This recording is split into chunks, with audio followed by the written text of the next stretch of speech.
یہ حقیقت بھی اپنے ذہن میں رکھیں کہ آج کافروں نے مسلمانوں کو اللہ سے اور دین سے دور کرنے کے لیے اور انہیں شہوت بری زندگی میں لگانے کے لیے موبائل فون اور انٹرنیٹ ایجاد کیا ہے۔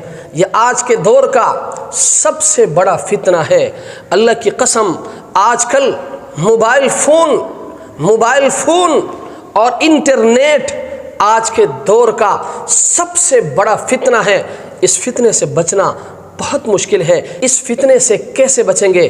حدیث پاک میں ہے کہ قرب قیامت میں ایسے فتنے پیدا ہوں گے کہ ہر کچے اور پکے مکان تک پہنچیں گے، ہر بندے تک پہنچیں گے۔ اس فتنے سے وہی شخص بچ سکتا ہے جو سورہ کہف کی تلاوت کرے گا۔ سورہ کہف ہمیں کیا تعلیم دیتی ہے؟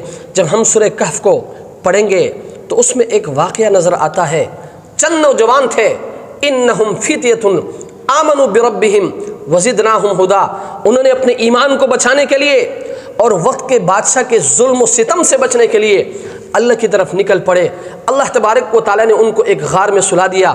جب وہ بیدار ہوئے تو وہ بادشاہ بھی جا چکا تھا اور اس کا ظلم و ستم بھی ختم ہو چکا تھا۔ سورہ کہف ہمیں اس بات کی تعلیم دیتا ہے کہ آج بھی اگر کوئی شخص ان فتنوں سے اپنے آپ کو بچانے کے لیے اور وقت کے بادشاہ کے ظلم و ستم سے بچنے کے لیے سورہ کہف کی تلاوت کرے گا، اللہ تبارک و تعالیٰ ان فتنوں سے ان کے ایمان کو بھی بچائیں گے اور اللہ تبارک و تعالیٰ وقت کے بادشاہ کے ظلم و ستم سے بھی ان کو بچائیں گے۔ اس لیے میرے بھائیوں، میں آپ سب سے گزارش کروں گا کہ آپ نے بھی سورہ کہف کی تلاوت کرنی ہے، اس کو اپنے عملی زندگی میں لانا ہے۔